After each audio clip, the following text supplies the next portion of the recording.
Be very, very quiet. Okay, Elmer, we will be very quiet. APR308 suppressed from B&T is here. Let's see what this rifle can really do. Shh.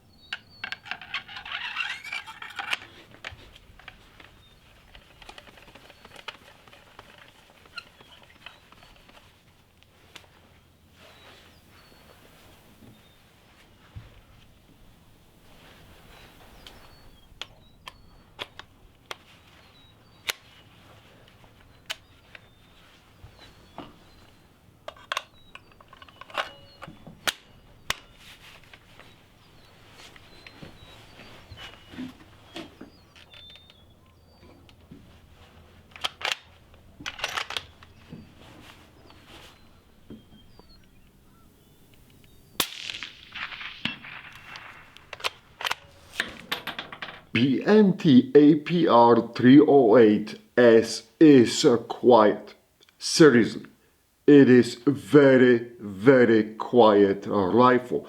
Let's roll the footage so you're going to get some perspective, and for the record, I only used normal 175 grain supersonic ammo. So APR308S is first. Let's roll the tape.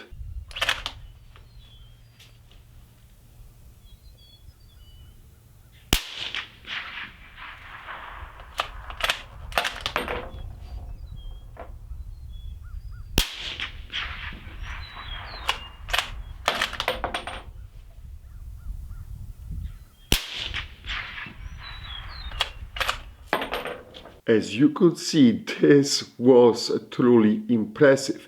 But to give you a better point of view, here is my Accuracy International Arctic Warfare covert. Let's roll the tape again.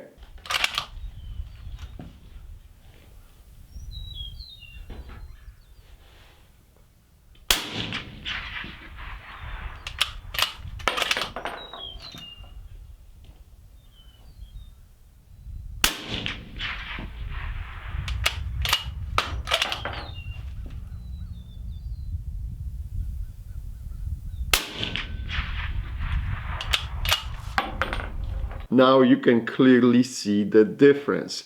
The B&T, and it hurts my heart to say this, is much quieter, especially if you are right next to this rifle. Well, but is it as quiet as a 22 LR suppressed? Let's roll the footage again.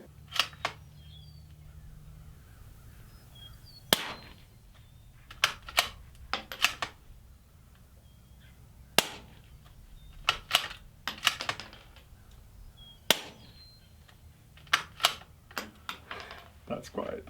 No, it's not as quiet as a 22 LR. Still, the job done by B&T is absolutely impressive.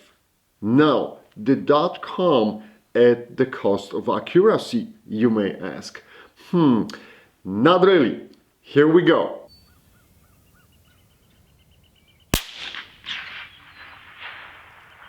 Headshot. Yep.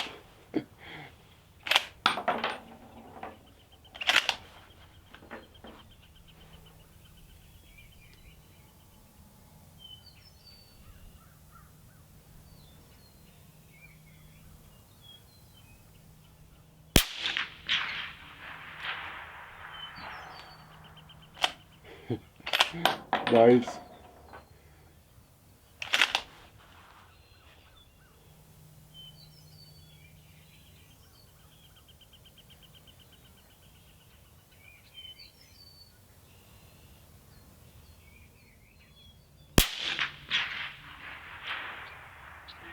Center max. Yeah. There you go. So I stretch it out to 700 yards, and you can basically choose the spot on the plate you want to hit with it. It is a sub-MOA rifle with the factory ammo, and you could probably squeeze out more from it when running custom loads. Now we know the rifle shoots very well, but how much speed you actually have from that 16-inch barrel underneath of that suppressor. Alright, so we're pushing around 2376 feet per second, and again this is 175 grain Norma supersonic ammo. I think this is a decent performance, and definitely you can reach out with this rifle. Few points: your wind game has to be on point, and you have to have a very good dope, because the error margin is very small. You don't have a lot of speed on that bullet at the extended ranges. Again, it is absolutely doable, and you can destroy those targets with ease. I want to give you the perspective of being the target at slightly past 500 yards. We place the camera behind the steel target from Steel Labs, not me, I'm not there, alright, on the tripod, and let's listen.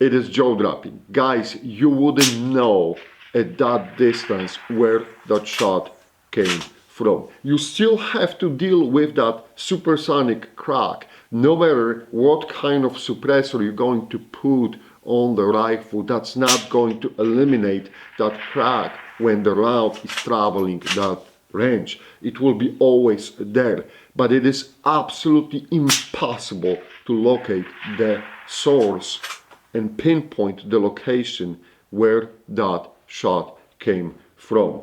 And I think that the B&T absolutely shines in the department of suppressing that sound. So it is all roses for a B&T APR308S? Not really. The rifle is being marketed as the sniper rifle. So let me give you the perspective from the sniper point of view. I would have to say that the quality of the manufacturing is absolutely jaw-dropping. This rifle is made beautifully. That being said, there are some things on it which are driving me nuts. As a sniper, you will be required to take the shots sometimes from extremely uncomfortable and strange positions. For that, very often it is useful to have quickly adjustable length of pull for the stock and maybe for the cheek riser as well. Looking at the B&T rifle, unfortunately, that's not the solutions the B&T engineers provided to us. You have to use the tools for both adjusting the cheek riser and also for adjusting the length of pull for the stock.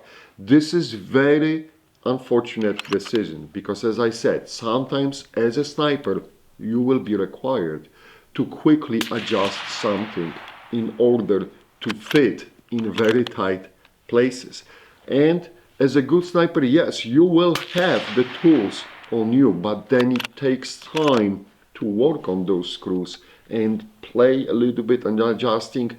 If I have a quick adjustment method for adjusting the length of pull of stock and the cheek riser, that's a big plus in my eyes.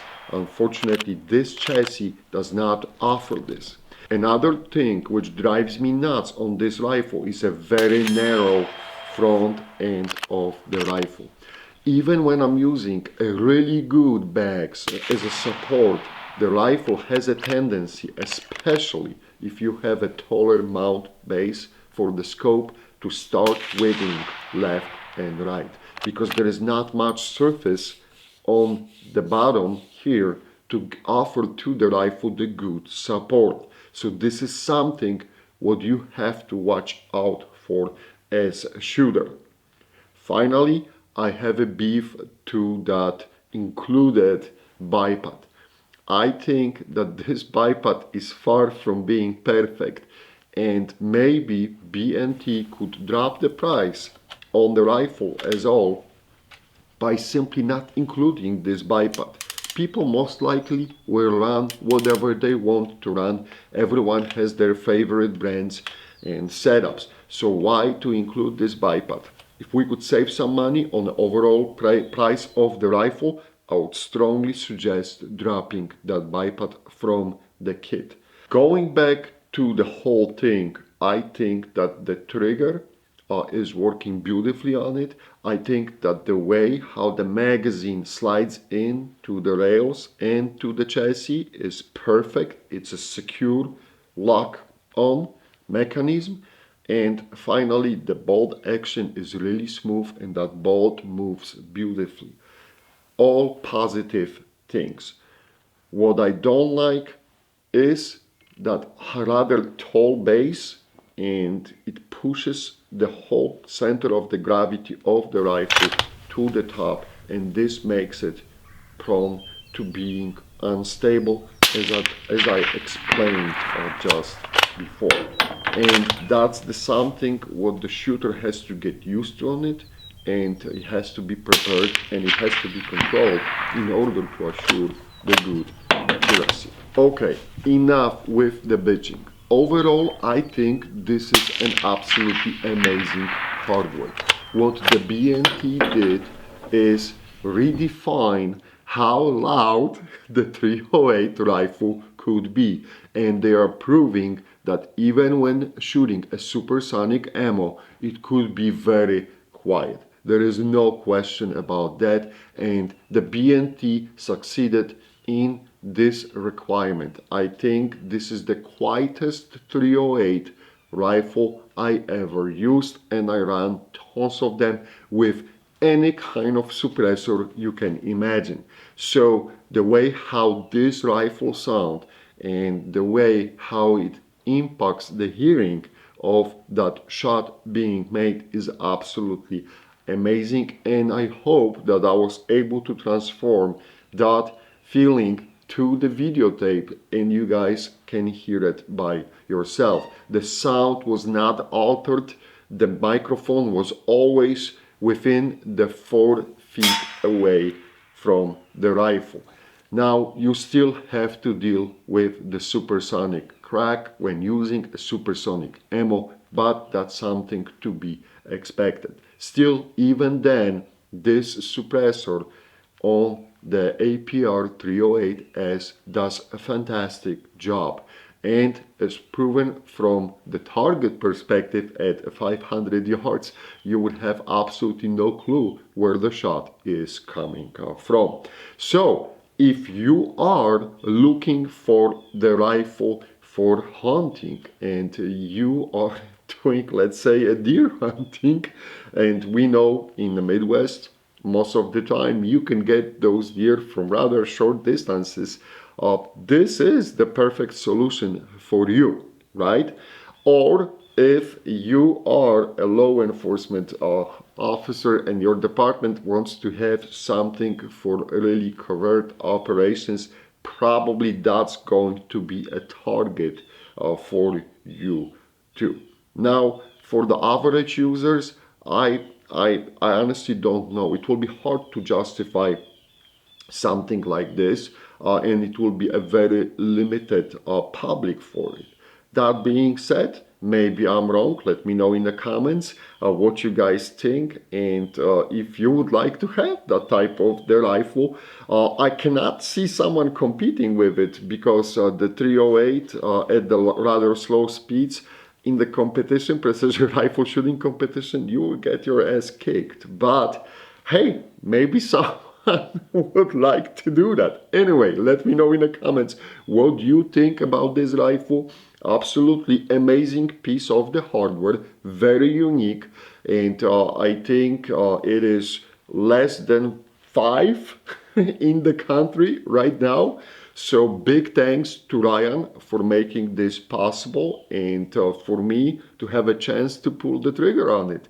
Also, as always, big thanks to our Patreons. You guys are the best, and I hope we're going to have something really, really cool for you soon. Thanks for watching, guys. Bye.